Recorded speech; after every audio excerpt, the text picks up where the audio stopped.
Boa noite a todos. Meus irmãos, o tema desta noite que eu vou abordar é algo que incomoda profundamente todos nós. A dor, o sofrimento. Eu não conheço nenhuma criatura humana que tenha aceitado a dor e o sofrimento de uma forma normal, espontânea, que o seu coração e a sua alma não tenha manifestado inconformidade com o sofrimento. Jesus, nosso modelo e guia, o espírito mais perfeito do universo, num determinado momento, nos jardins do Getsemane, antevendo a dor, o sofrimento que ele ia passar na Via Crucis e na crucificação, qual foi a frase de Jesus que a humanidade guardará por todos os séculos? Pai, afasta de mim este cálice. Jesus, o espírito mais perfeito do universo. Jesus, o amor supremo ao lado do Pai, ele pediu para afastar o cálice. Ou seja, que lhe fosse retirado, ou então que tudo aquilo que ele iria passar não acontecesse.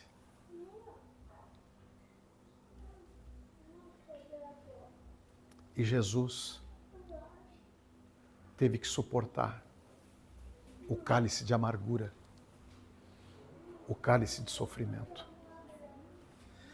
Por que que as pessoas, na sua grande maioria, elas não aceitam a dor e o sofrimento?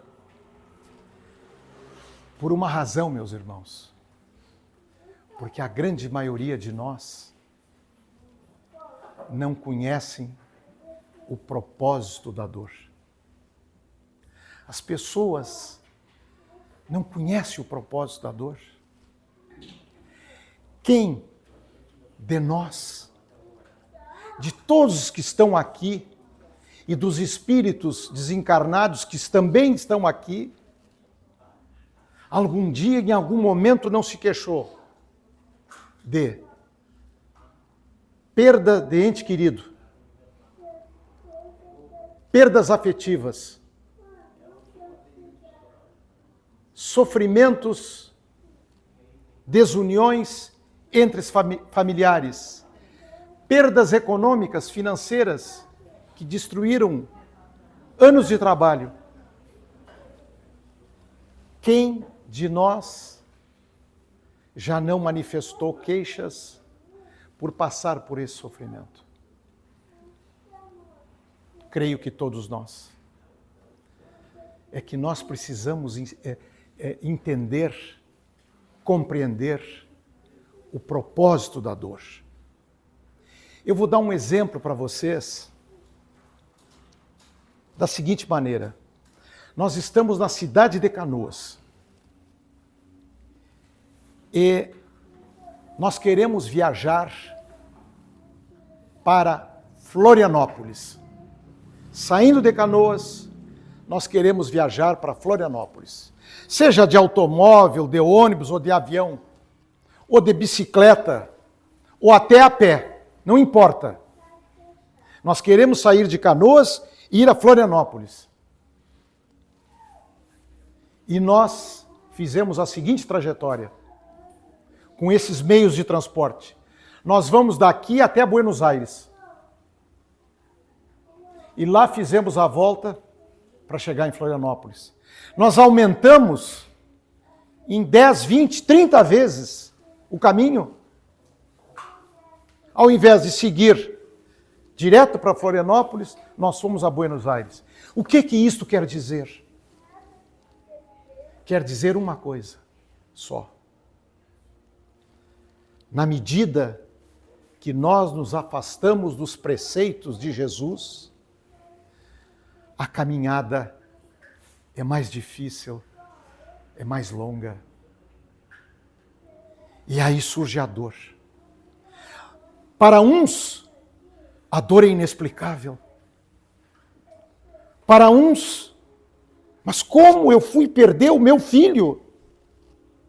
Mas por que eu fui abandonado pela minha esposa, a quem eu dediquei toda a minha vida e o meu trabalho? Por que o meu negócio, de uma hora para outra, foi à bancarrota? Nós não entendemos as razões desses acontecimentos. E o Evangelho, segundo o Espiritismo, tem duas explicações: causas atuais das aflições e causas anteriores às aflições. Alguma coisa aconteceu em vidas passadas com aquela pessoa que teve uma perda inesperada, de uma hora para outra, um acidente, a perda de um filho, uma criança, e ela sente aquela dor. Causas anteriores. Ou causas atuais das aflições, o que nós fizemos nesta vida. Eu pergunto a todos vocês, abrindo o coração e falando com a máxima sinceridade, é muito egoísmo, é muita picuinha, é muita briguinha sem sentido, é muito ressentimento, é muita raiva, é muito maus pensamentos. Nós atraímos situações em função de atitudes nossas. É o orgulho, é a inveja, é os ciúmes. E aí, é o ódio entre familiares. Aí surgem as doenças graves. É o câncer, é o AVC. Então, meus irmãos, a dor, nós temos que entender o propósito da dor. Eu me atrevo a dizer, e isto os espíritos amigos que através das psicografias e das mensagens nos revelam, e eu me atrevo a elevar numa potência até maior, pedindo humildemente escusas. Se a dor fosse desnecessária, se a dor não tivesse um sentido, Deus teria abolido a dor. Deus, que é o supremo amor, ele teria abolido a dor. Por quê que Deus não acaba com a dor? Não acaba com o sofrimento? Porque ele nos deu o livre-arbítrio. O livre-arbítrio de fazer uma viagem reta, sem curvas, de Canoas até Florianópolis. Mas nós preferimos ir até Buenos Aires é uma figura, é uma metáfora para dizer, nós erramos. E aí as pessoas vêm com muitas encarnações. As pessoas, elas perderam a capacidade de pensar. Perderam a capacidade de raciocinar. Nós nos preocupamos com futilidades, com coisas de pouca monta, e nos esquecemos de que a Terra não é um porto de chegada nem um porto de partida. A Terra é uma travessia. A Terra é uma travessia. E nessa travessia, nós necessitamos fazê-la da melhor forma possível. Mas não estamos preocupados com isso. Temos outro tipo de preocupações. Eu estava lendo um livro que chegou a minhas mãos recentemente, de uma escritora, Carol Bauman, que é sobre vidas passadas de crianças. E tem um prefácio de James Van Praagh. Ele é um inglês de origem indiana. O que ele diz?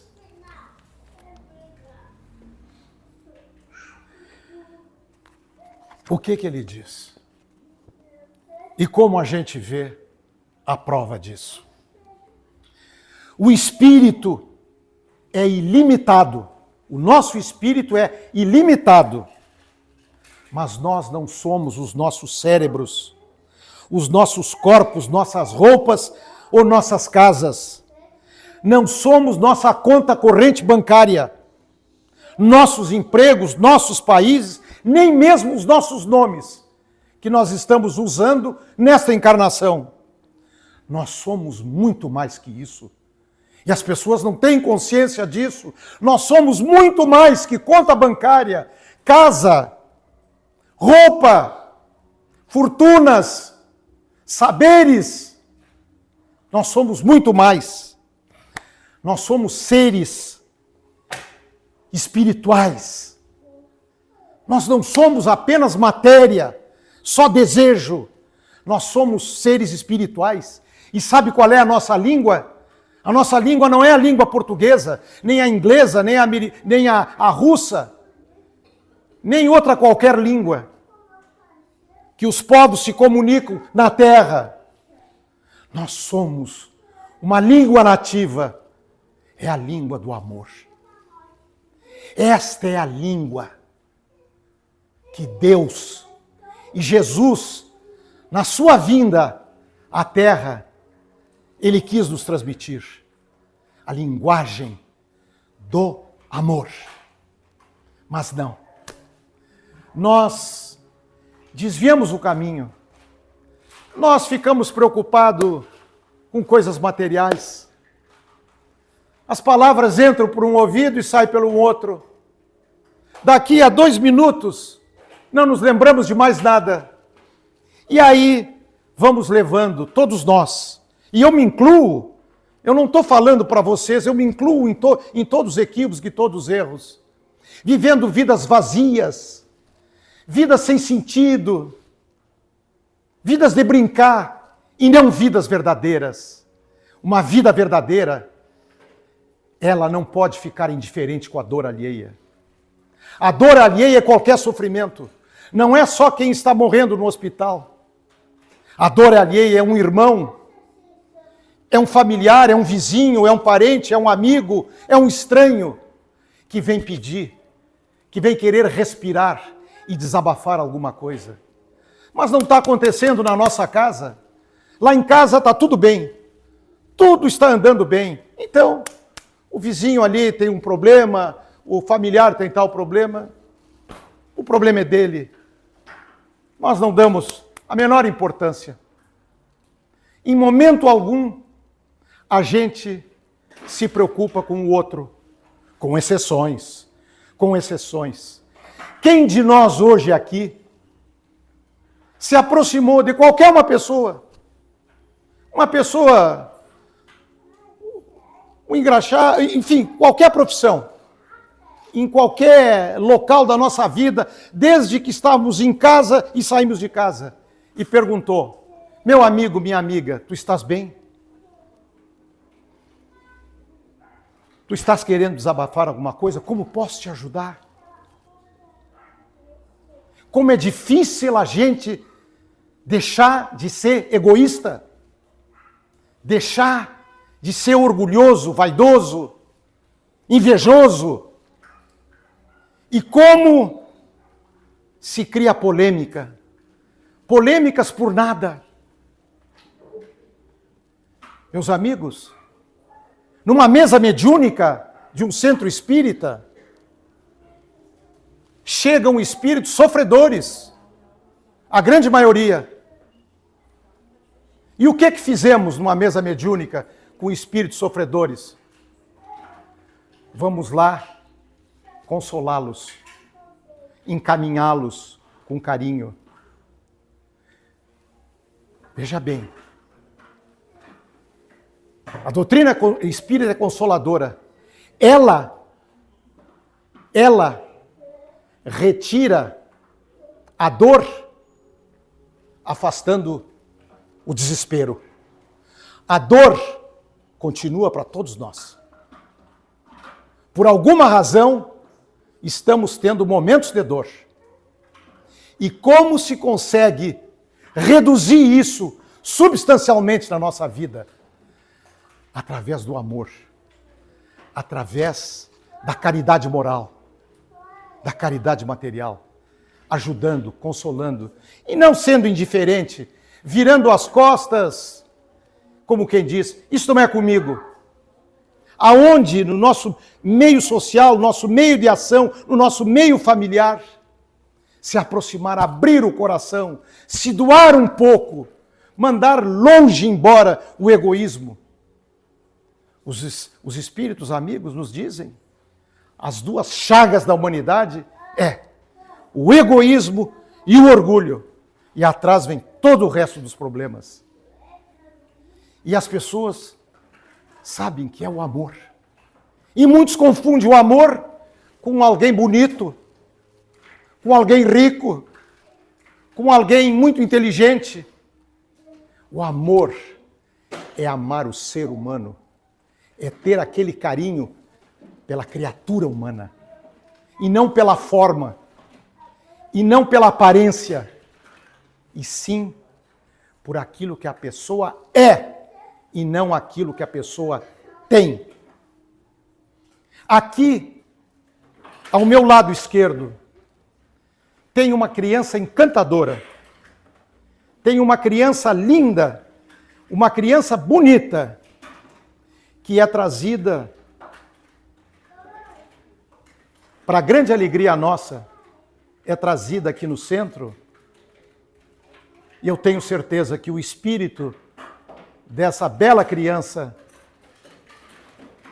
está ouvindo e também está aprendendo, porque pode ser um espírito bem mais, com muito mais vidas do que nós, esta criança. E nós, que temos consciência de tudo, o que vamos fazer? Meus irmãos, o meu desejo sincero para encerrar é um só: seguir os preceitos de Jesus e não esquecer o que ele nos disse. No mundo tereis aflições. Tende bom ânimo, eu venci o mundo. Vençam vossas fragilidades, vossas fraquezas. Não pensem que vão ser eternos. Breve, e eu espero que demore muitos anos, que todos aqui passem de 120 anos. Mas todos aqui não estaremos mais depois de um certo tempo. Encurtem o caminho, se preocupe com a dor alheia, e não virem as costas para aquilo que é a base e o fundamento de tudo, e que nós temos tanto virado as costas, que é o amor. Muito obrigado.